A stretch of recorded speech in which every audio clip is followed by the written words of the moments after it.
और देश के गृहमंत्री अमित शाह ने राजधानी रायपुर के बीजेपी दफ्तर से 2023 के चुनाव को जीतने वाला संकल्प पत्र जारी किया, जिसमें कई वादे हैं। किसानों से लेकर युवाओं तक, बुजुर्गों से लेकर महिलाओं तक को साधने की कोशिश है और इसका नाम दिया गया है छत्तीसगढ़ में मोदी की गारंटी। आओ नहीं सही बो, बदल के रही बो। छत्तीसगढ़ विधानसभा चुनाव के लिए नारा देने वाली बीजेपी अब संकल्प पत्र के जरिए छत्तीसगढ़ को मोदी की गारंटी भी दे रही है। रायपुर के एकात्म परिसर स्थित अपने दफ्तर में बीजेपी के चाणक्य और गृह मंत्री अमित शाह ने पार्टी का घोषणा पत्र जारी कर दिया, जिसे मोदी की गारंटी नाम दिया गया है और टैग लाइन है, भाजपा ने बनाया है, भाजपा ही सवारेगी। खास बात यह भी कि संकल्प पत्र में बीजेपी ने प्रभु श्री राम की सुंदर तस्वीर के साथ लिखा है, श्री अटल बिहारी वाजपेयी जी को समर्पित। संकल्प पत्र में बीजेपी ने किसानों से लेकर युवाओं तक और महिलाओं से लेकर बुजुर्गों तक के लिए एक से बढ़कर एक वादे किए हैं। आइए एक नजर संकल्प पत्र की उन 10 बड़ी बातों पर जिन्हें मोदी की गारंटी बताया गया है। 21 क्विंटल प्रति एकड़ धान 3100 रुपये के मूल्य से हम खरीदते हैं। 12,000 रुपया सालाना हर विवाहित महिला को देने का भारतीय जनता पार्टी निर्णय है। हम प्रत्येक परिवार को 5 लाख की योजना तो देंगे ही देंगे, इसके साथ साथ 10 लाख तक का पूरा जिसको जरूर पड़ेगी इसका उपचार, 1 लाख खाली पदों को सिर्फ 2 साल के अंदर समयबद्ध टाइम टेबल तय कर हम इसकी भर्ती करेंगे। छत्तीसगढ़ सरकार 500 रुपये में गैस का सिलेंडर देने की भी घोषणा करती है। जो युवा एक सीमा मर्यादा में नया उद्योग डालेंगे, इसको 50% सब्सिडी के साथ ब्याजमुक्त कार्यशील मूडी का हम भुगतान करेंगे। 18 लाख प्रधानमंत्री आवास योजना के घर बनाएंगे। 50,000 रुपया उनको वयस्क होने पर मिले, इस प्रकार की हम रानी दुर्गावती योजना लेकर आएंगे। हर लोकसभा क्षेत्र में IIT की तर्ज पर CIT Chhattisgarh institute of technology और हर संभाग में सिम्स रामलला दर्शन योजना भी हम लेकर आएंगे। इन 10 बड़े वादों के अलावा भी बीजेपी ने कई लोक लुभावन वादे अपने संकल्प पत्र में किए हैं, लेकिन इससे पहले अमित शाह ने कांग्रेस की सरकार पर चुन चुन कर हमले भी बोले। 5 साल तक सरकारी पदों पर भर्तियों में करप्शन नहीं हो पाया, इसलिए भर्तियां रोक दी। जब तक उनकी उगाही नहीं होती है, भर्ती नहीं करते। वहीं जैसे ही बीजेपी ने अपना संकल्प पत्र जारी किया, कांग्रेस हमलावर हो उठी। सीएम भूपेश बघेल ने बीजेपी को धान खरीदी के संकल्प पर घेरा तो खाद्य मंत्री अमरजीत भगत ने इसे अविश्वसनीय बताया, जबकि कांग्रेस संचार प्रमुख सुशील आनंद शुक्ल ने कई घोषणाओं को कांग्रेस की नकल बताते हुए इसे कपट पत्र बता दिया।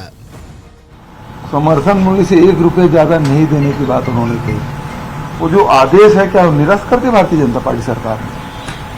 भाजपा का जो घोषणा पत्र है वो अविश्वसनीय है। आज भारतीय जनता पार्टी ने एक बार फिर से अपना कपट पत्र जारी किया है। जैसे जैसे चुनाव का वक्त करीब आता जा रहा है, वैसे वैसे दल एक दूसरे पर हमलावर होने के साथ ही वादे और दावों की झड़ी लगाने लगे हैं। हालांकि अभी तक कांग्रेस ने भले ही घोषणा पत्र के रूप में अपने पत्ते नहीं खोले, लेकिन वो जातिगत जनगणना, KG to PG मुफ्त शिक्षा, किसान कर्ज माफी और सिलेंडर के दाम में 500 रुपए की सब्सिडी समेत कुल 17 वादे करने की बात कह रही है। देखना होगा जनता किसके वादों पर अपने मत की मुहर लगाती है। Bureau report, news 18 Madhya Pradesh, Chhattisgarh. और बढ़ते आगे, विधानसभा चुनावों में नाम वापसी और चुनाव चिन्ह के आवंटन के बाद प्रत्याशी अब अपने चुनाव चिन्ह के साथ चुनाव प्रचार में जुट गए हैं। धमतरी जिले की 3 विधानसभा सीट के लिए अब मैदान में कुल 34 प्रत्याशी हैं। कुरुद विधानसभा में 15 उम्मीदवार मुकाबले में हैं। धमतरी विधानसभा से 12 प्रत्याशी और सिहावा में 7 प्रत्याशी चुनाव लड़ रहे हैं। इधर चुनाव आयोग ने भी अपनी सारी तैयारी पूरी कर ली है। देखिए, आज विड्रॉल की जो आखिरी तिथि थी उसमें अगर मैं बात करूँ कुरुद कॉन्स्टिट्यूएंसी की, तो उसमें 16 हमारे उम्मीदवारों ने उनका फॉर्म समीक्षा उपरांत ओके पाया गया था, जिनमें से एक ने नाम वापसी किया है। तो वर्तमान में वहाँ पे 15 प्रत्याशी मैदान में हैं। इसी तरीके से जो धमतरी में 12 प्रत्याशी शेष बचे हुए हैं, क्योंकि 3 प्रत्याशियों के द्वारा नाम विड्रॉल कर लिया गया है। सिहावा में 7 प्रत्याशी मैदान में, वहाँ से किसी ने भी नाम विड्रॉल नहीं किया गया है।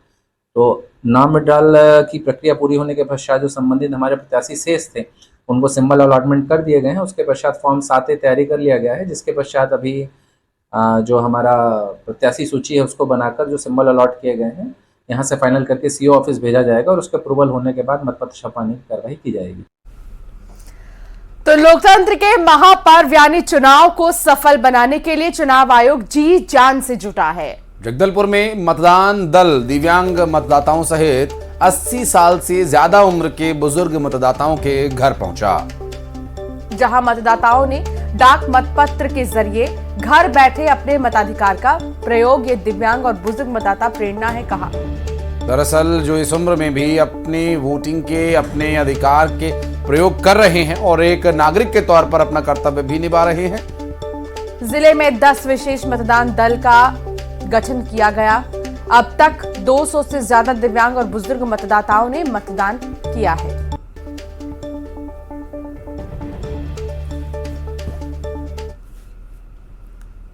और रायपुर में ट्रांसजेंडर और दिव्यांग लोगों ने रैली निकालकर मतदान करने के लिए लोगों को जागरूक किया। कलेक्टर सर्वेश्वर भूरे ने इस रैली को हरी झंडी दिखाकर रवाना किया। छत्तीसगढ़ में इस बार 753 ट्रांसजेंडर मतदान करेंगे। रायपुर में मतदान का प्रतिशत बढ़ाने के उद्देश्य से ये रैली निकाली गई है और आप देख रहे हैं तस्वीरों में ट्रांसजेंडर और कई दिव्यांग भी ऐसे हैं जो इस रैली में मौजूद हैं और उन्होंने जागरूक किया, ज्यादा से ज्यादा वोट करें, ये अधिकार है।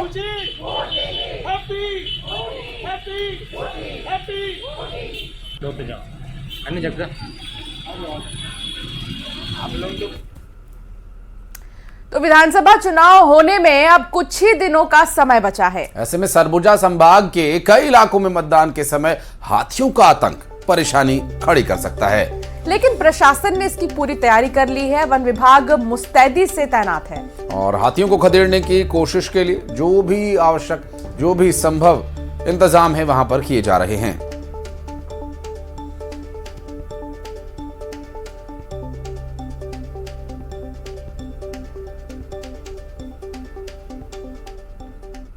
अगर सरगुजा संभाग की बात करूं, यहाँ पे एक एवरेज 125 से लेके 140 हाथी हमेशा यहाँ पे हैं।